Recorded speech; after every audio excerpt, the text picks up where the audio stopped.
Alakdanak, kasama ang new best ever Sunsilk. Sa mundo ay may mga nilalang na kinatatakutan natin. Mga nilalang na makamandag. Pero sa libo-libong magkakatulad ay may isang naiiba sa nakakarami. Pero kahit pa nabubukod tangi sa lahat ang ganda ng nilalang na ito, ay hindi pa rin natin siya nauunawaan. Kaya siya ay ating kinamumuhian at kinatatakutan.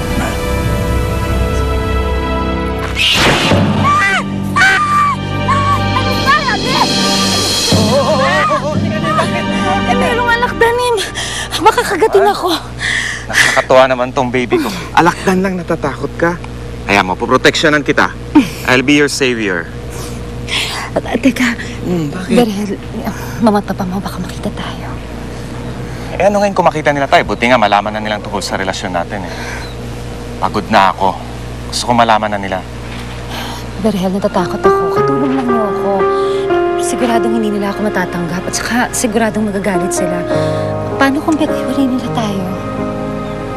Isang paraan lang para malaman natin ang sagot dyan. Halika. Ano? Halika rito. Saan mo ko tatalhin?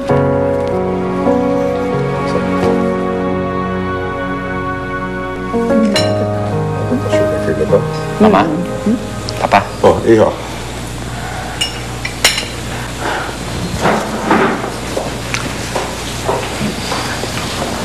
Anong ibig sabihin nito? Mama, huwag sana kayo magagalit. May pagtatapat sana kami sa inyo. Kayo na ni Teresa. Opo, 6 na buwan na kami magkasintahan. Bakit binilihim sa amin? Baka kasi magalit kayo eh. Bakit kayo mo yuko, Teresa? Kanyo mo ko, tingnan mo ko.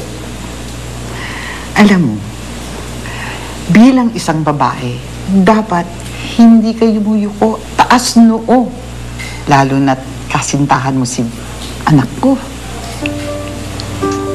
Hindi po kayo nagagalit? Hindi ako nagagalit.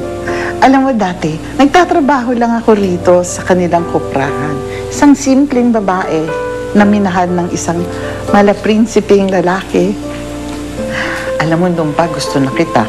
Masipag ka, matalino, mabait. Ay, tuwan-tuwa ako na kasintahan mo nga ang aking anak. Salamat. Look, I'm happy sa lahat ng ito. Son? Pero paano si Zoila? All along, ang akala ko, yung kababata mo ang nakakamabutihan mo. Ano bang nangyayari sa'yo, Zoila? Tama na yan. I did everything, Ma. I practically begged already pero hindi pa rin po ako pinapansin ni Verhel. Ang tingin niya lang sa akin, isang kaibigan, isang kababata. Hindi ko talaga maintindihan, Ma eh. Bakit ba ako, Ma? Of course not. Kung isipin yan, anak kita, di ba? Napakaganda mo. Oh, why can't Verhel love me? It's because he has a girlfriend already. What are you talking about, Ma? Alam mo, Iha, ibinalita sa akin ng mama ni Verhel na nagtapat na siya, na may girlfriend na siya. Sa isang mababang uri na nilalang. Sa isang katulong, isang maid. Isang maid lamang. Kay Teresa? Sabi ko nung aba eh. Kaya pala dikit ng dikit yung malanding yun kay Verhel eh. Magpapatalo ka ba sa isang maid lang?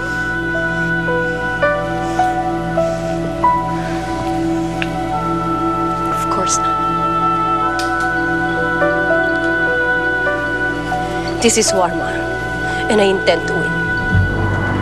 Hindi ako magpapatalo sa isang low-life creature like Teresa. Gagawin ko ang lahat para mapasakin si Verhel. Hindi pa rin ako makapaniwala. Tanggap ako ng mama at papa mo. Sabi ko na sa'yo eh, tututol ba sila eh. Ang Swerte ko nga na ikaw ang girlfriend ko.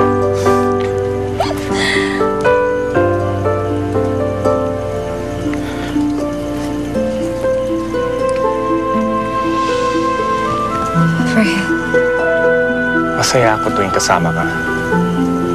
Lagi akong nakangiti. Minsan nga naisip ko, nababaliw na ako. Dahil gusto ko, parati tayo magkasama, araw-araw, gabi-gabi. Gusto ko rin na tumanda tayo magkasama. Will you marry me? oo, Verhel. Gusto kitang pakasalan. Gusto kong maging asawa mo.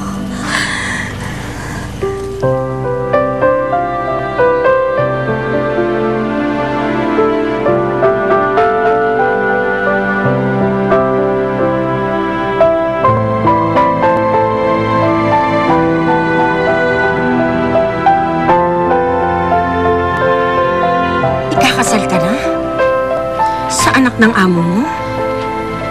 Nay, bakit parang hindi po kayo masaya? Natatakot lang ako, Teresa. Mahirap lang tayo.